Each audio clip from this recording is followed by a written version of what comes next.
Welcome back, guys. Thank you so much for listening. And if this is your first episode that you're listening to, welcome. I highly suggest that you listen to the first 2 episodes of this podcast. Again, my name is Anissa Marie, and we are going to talk about what happens when your plans don't go as well as you thought they would, and the feelings that you might feel when that occurs. So this episode was inspired by the poem called Harlem by Langston Hughes. I was first introduced to it when I was in school through the play by Lorraine Hansberry called A Raisin in the Sun, and it kind of stuck with me for a little bit. I absolutely adored the play, and when I read the full poem, it kind of stuck with me as well, just because there have been moments in my life where things didn't go as planned, and it has kind of like stressed me out, or it made me feel sad, obviously, because when you have goals in mind and you have dreams and they don't go as well as you thought they would, it kind of makes you feel a certain type of way. So I'm going to read the poem Harlem to kind of give you guys a little bit of context, and that way we can continue on this conversation with this in mind. What happens to a dream deferred? Does it dry up like a raisin in the sun? Or fester like a sore and then run? Does it stink like rotten meat, or crust and sugar over like a syrupy sweet? Maybe it just sags like a heavy load, or does it explode? So that was Harlem by Langston Hughes. And again, that is the poem that inspired Lorraine Hansberry's A Raisin in the Sun, which is a wonderful play, by the way. And it talks about the struggles that an African-American family experiences. I believe this was in either the 1930s or the 1940s, somewhere around that time, whether the struggles range from racism to financial hardships or even grief. So we're going to talk about a dream deferred. And I want to go ahead and define the word deferment. Now, you might hear the term deferment when it comes to student loans or loans in general, but as defined by Oxford, deferment means to put off, and in parentheses it says, an action or an event to a later time, or to postpone. Like I said, when you have plans and goals in mind, you expect for things to flow and for things to go as you would hope, especially if you put timelines on these things. And so a few examples of your plans maybe taking a turn would be you not getting a job that you had been hoping for, or you experiencing a financial hardship, just like the characters in A Raisin in the Sun, or someone might have dropped out of school. It also could mean you and your partner breaking up after however many years that you guys have been together. And there are lots and lots and lots of examples of how your plans would change. In those moments, you might feel some type of way because you weren't expecting these things to happen. You were hoping that your plans would just go as you would hoped. The overall theme of this podcast is to help people to find joy during moments of grief and uncertainty. And you might ask, how is grief showing up in this particular setting? I want to talk about the 5 stages of grief that was defined and established by Dr. Elizabeth Kubler-Ross, who wrote her book called On Death and Dying. In this book, there is a framework for the complex thoughts and emotions and behaviors that we might experience when we lose a loved one. But while these stages are not thought to be like resolute or the end all be all, it provides a understanding that can help you to make sense of the emotions that you might be feeling. You could apply these 5 stages to any type of loss. As I have said in the first episode of this podcast, you might experience loss in different ways, whether that's through losing a job, losing a loved one, a friendship, what have you. And these 5 stages, they're just general stages that you might be experiencing through whatever situation that you're going through. So the first stage of grief is denial. And it refers to the period of grieving which a person refuses to accept the reality of a situation. In this case, denial is different than you not understanding the situation at all. Denial in this context is a defense mechanism, and some people use it to protect themselves from the shock and the reality of the hardship that they're experiencing. It's often deemed as normal because you're trying to work through a difficult situation, and it can definitely come up during the grieving process. And some examples of that may include refusing or avoiding the topic in conversation. You're refusing to accept or acknowledge the situation or the loss of the loved, and stating that it's not true or that you don't believe it, and whoever you hear it from may not be telling the truth. That can come up in so many situations, especially when talking about events like sexual assault or domestic violence. And in those moments, it might not be the victim who is denying that event happening or denying, it's not the victim that's denying the event, but it might be the person that the victim is telling the story to. Oftentimes in family environments, if someone goes to a family member to tell them like, hey, this is happening to me, the family member who's hearing this will deny it and say, no, that's not true. Not like that person would never do something like that. That would be a form of denial in that situation. So when you are denying something that has happened in whatever context, it's often seen as a defense mechanism to protect yourself from the shock of that event that has occurred. The next stage of grief is anger, and that's often defined as a natural response that could be directed towards yourself, towards family members, doctors, or even God. Sometimes people might be angry in certain circumstances, and in the event of losing a loved one, sometimes a person might be upset at the person who passed on. And Dr. Ross, she says that it's normal and a part of the grieving process, even though it might be offensive or hurtful to those around them. But anger is just a manifestation of grief, and it can present itself in many different ways. For example, you might feel angry with yourself and you might blame yourself for whatever happened. And you also might be angry with people around you, family, friends, for not supporting you or supporting the person who has passed on, and you might feel like they might not care. Another example might be blaming the doctor for not taking extra steps in caring for yourself or a loved one. And when you feel anger towards God, a lot of times the question that you might ask is, how could this happen? Why did you let this happen? And I want to take this moment to encourage people to say that it's okay for you to be angry with God. However, just know that He still loves you even when you're angry with Him. There have been times in my life, especially when it comes to my grief journey, where I have asked God, how could you let this happen? Why did you take my dad away? Why did you allow him to pass? And I'm gonna be honest, sometimes in those moments, you might be looking for answers, but try not to be hopeful in understanding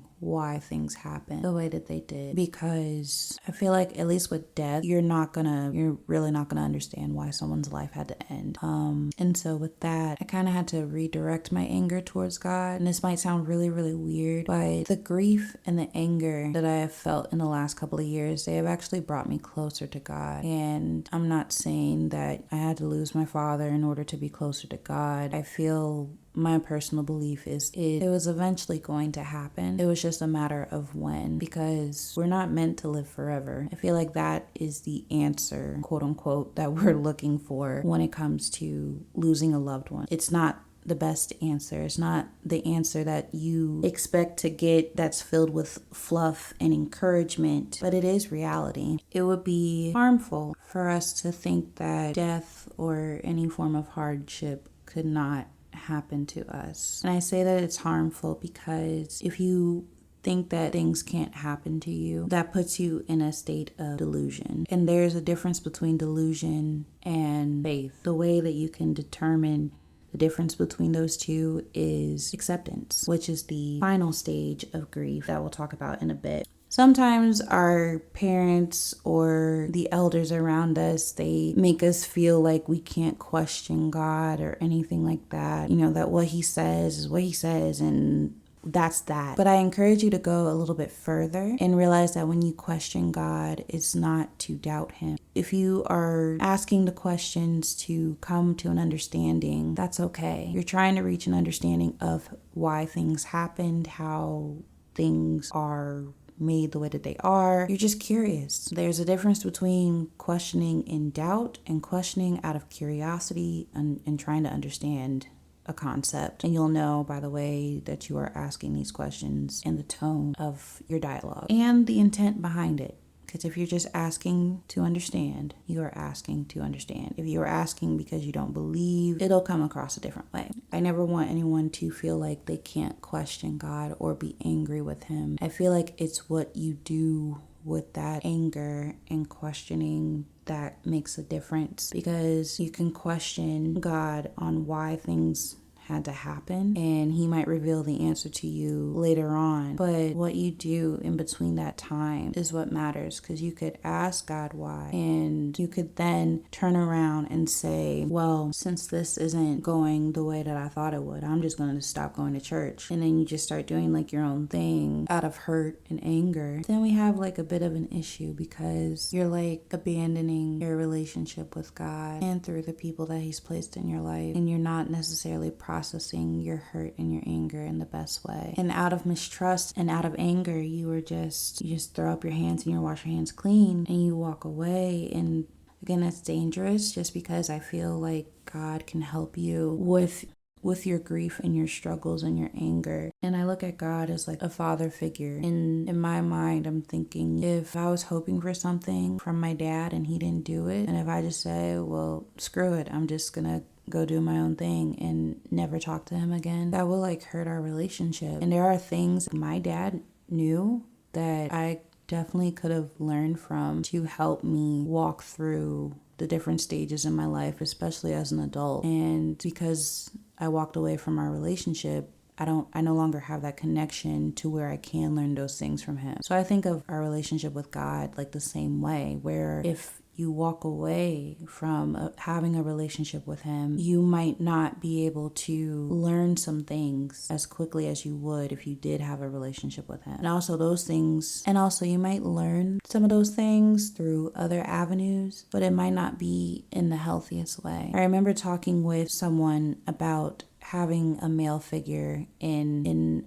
our life, a good male figure in our lives, and what that means, and the importance of it. And that's something that we'll talk about in the next episode, just to give you a little preview. But we talked about how you can tell the difference between someone who had a great parental figure in their life versus someone who didn't. And it's not to say that one person is better than the other, because sometimes you can have a parental figure in your life and they may not be the best parental figure. So we talked about the major difference between the two. So you might want to tune into the next episode to listen for that tidbit. The next stage of grief is called bargaining. When we experience grief, we often feel overwhelmed or hopeless, but it is often manifested through statements like what if or if only. And that's pretty much what comes about when we realize that we have lost control over what is happening in a certain situation. And during this stage, you are trying to negotiate or even make compromises. And you might try to do this with yourself or with God in exchange for feeling less sad or just having a different outcome. And sometimes it's often irrational to bargain, because you might not always come through with what you promise. So some of those examples would be, God, if you do this for me, I promise I'll be in church every Sunday. Or, God, if you do this for me, I promise I'll never lie again. Or, if only I had been around more, I would have noticed that something was wrong with my loved one. Or, if only I had budgeted more, then I would have had enough money to pay for this or to cover this bill or that bill. Whatever it is, you find yourself saying, if X, then Y. And when we do that, we are literally saying, if only I had done this, then I would have had control over this situation and it never would have happened. But the reality is that life doesn't always work that way. Things happen regardless. As I was saying earlier, death is inevitable. It was going to happen eventually. Whether you are 10, 15, 50, 60, 70, 90, it's going to happen, because that's how life was designed to go. And there's nothing that we can do to prevent that from happening. Now, there are some circumstances where if we had made better choices, then the situation could have been prevented. For example, in school, if you had studied for a test, you would have gotten a better grade, which then would have affected your GPA. And if you had gotten a better grade in a class, your GPA would have been great. And if your GPA would have been great, you wouldn't have been on academic probation or suspended from school. So the better choice would have been for you to spend a little more time studying and less on social media or whatever it is that was distracting you. And henceforth, your grades would have been a little bit better and you wouldn't have been on academic probation. So in those situations, you would have had more control over what was done in that circumstance. But when it comes to losing a loved one or losing your job, those things are definitely out of your control. And there probably wouldn't have been anything that you could have done to prevent those things. With a job, it might be a little bit different, because if you were laid off because of financial issues within the company or restructuring within the company, then yes, that is definitely out of your control. But if you were fired over disciplinary actions and behavior, that is definitely something that's in your control that, you probably should have made better choices with. The fourth stage is depression, and is defined as a feeling of sadness and hopelessness that often results with the loss of a loved one or the loss of a job or any hardship. And while some of the other stages of grief were defined as defense and coping mechanisms to help protect us from emotional pain that's experienced with the loss, oftentimes the feelings of sadness and depression that we experience, they're inevitable. And so some of those symptoms might include, again, feelings of sadness, a loss of interest in activities that you normally enjoy, changes in eating habits or sleep patterns, changes in weight, lack of energy, feeling worthless or guilty, and decreased concentration. And Dr. Ross says that feelings of depression are a natural reaction to grief. Following the loss of a loved one or any circumstance, acute grief can happen and it can impact your functioning for a limited time. Now, there is a disorder that comes from that called prolonged grief disorder, which means that these feelings persist for longer than a couple of weeks and they cause a continued impairment and distress in your life for more than a year. But that has to be diagnosed by a clinician. We cannot self-diagnose ourselves with depression or prolonged grief disorder, because that is dangerous and that needs to be monitored by a professional. So as stated earlier, I said that when your plans take a turn and when they don't go as planned, you feel some type of way. And some type of way might mean that you are angry, that you're questioning yourself, that you're denying that it happened, and that you feel sad and depressed about it. Because again, there was an expectation. And when things don't line up with your expectation, that is often what you experience. And I like how throughout this list and the notes that I have gathered, there is a constant reminder that these feelings are normal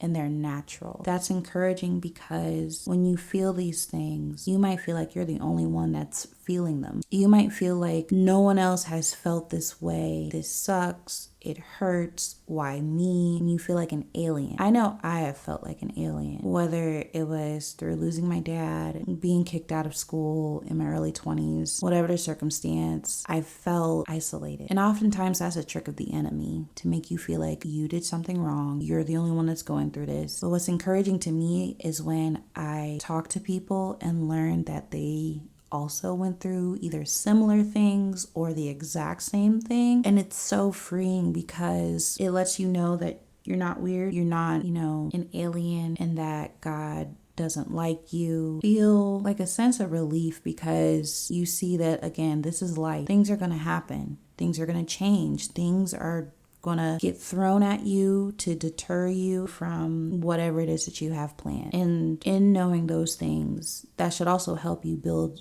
community and relationships. And I know people talk a lot about trauma bonding, but I also don't want that term to pull us away from relating to people. I feel like there's a difference between a trauma bond and just relating to people through shared experiences. That's part of the reason why I started this podcast, was because I didn't want people to feel like that they were trauma dumping, or that I wanted people to realize that they are not alone in whatever it is that they're experiencing. Because when you feel alone, you feel like something is wrong with you, and that kind of prohibits you from moving forward and finding peace and joy when you are struggling. So it's good to have people around you that have experienced what you've experienced or something similar. That way, it also helps you to see that if that person can get through it, then I can too. And you find your strength to keep going forward. The last stage of grief is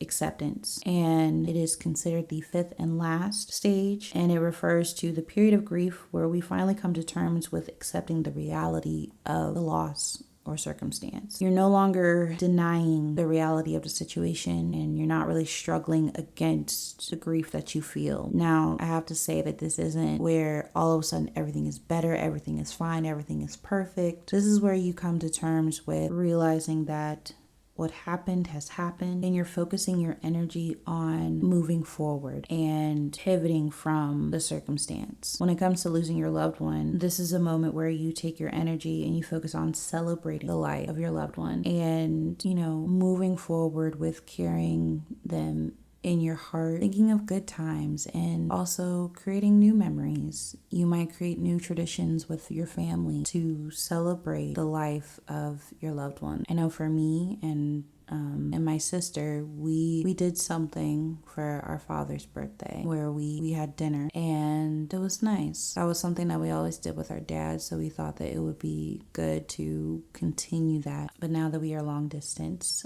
we now have to find different ways to celebrate this time around. So that is one way. Another way, if you are experiencing a breakup, you might be used to going on dates with your former significant other, but now you take yourself on dates and you buy yourself flowers. Miley Cyrus came out with a song called Flowers, which is amazing because she is talking about loving herself more, and she is just loving herself better than her former lover did.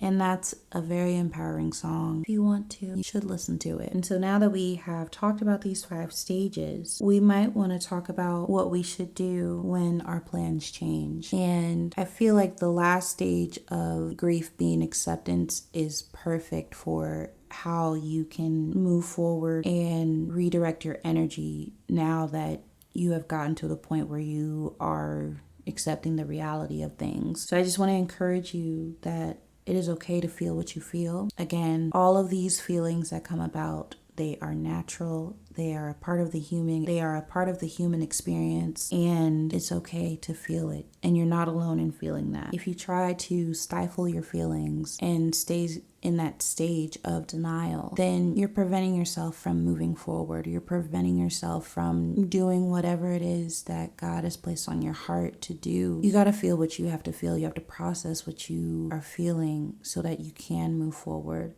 It doesn't mean that you're forgetting what happened or that you're trying to rush through the situation. But if you don't take the steps to process and feel the things so that you can move forward, you're going to be stuck. So feel what you feel. You might feel one thing 1 minute, and then you might feel another thing the next. Or you might feel all of these things at once. There's no manual on how grief works. And also, these 5 stages could happen at any time, in any order. The list is just listed as it is. So another thing is to weigh out your options. This is more so for the financial aspect of this topic in terms of, what happens with your career and your finances. Make sure that you are exhausting all options. Like when you lose your job, you're thinking about what happens next. Then you start looking for jobs that are closely aligned with your skill set. You also might even take classes to help you develop new skills and obtain a certificate so that you can be ready and make yourself a little bit more palatable for certain industries. You also think about how to sharpen up your resume more. And even when you're interviewing, you might ask for feedback so that you know what to do and what not to do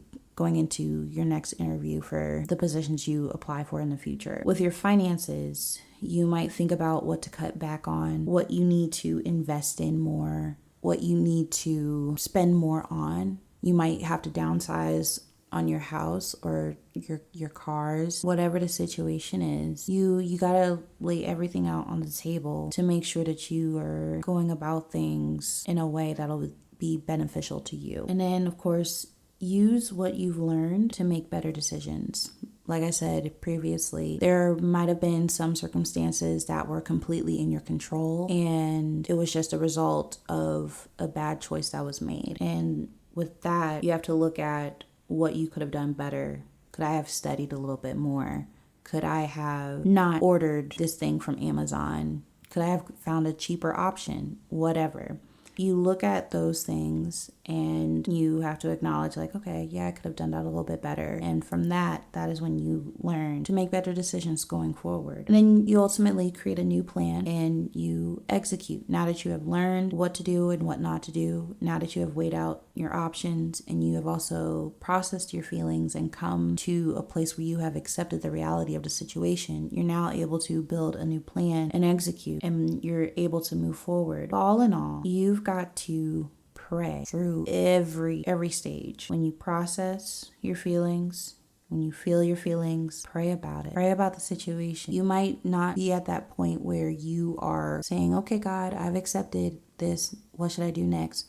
Sometimes your prayers might start out as, God, why is this happening? God, I don't understand. And that's okay, because eventually those prayers will turn into, God, help me to figure out what to do next. God, what job should I apply for next? God, how am I going to move forward from this relationship? God, how am I going to support my family with this? As long as you keep in constant communication with God, He's going to direct you to where you need to be. He's going to put things and people and resources into your life that will help you to get through the circumstances that you're experiencing. And then when you're creating your new plan, you're also asking God to guide you and lead you to make better decisions going forward, to take on the position that's going to be beneficial not only for you financially, but also for your family, meaning that you have time to do more activities with your family, time to go to church more and to be more active in your faith-based community. You might be asking for a job that will allow you to work the normal 9 to 5 hours, make as much money as you were making, if not more, and also allow you to have time to spend quality time with your children. And God could give you just that. You just had to lose the one that you had first that was overworking you and stressing you out and also not allowing you to have quality time with your family. You could be asking for a partner that prays, knows how to fast, a partner that is in love with God 100%, and God could give you that person, but you just had to go through that breakup first because that person wasn't it for you.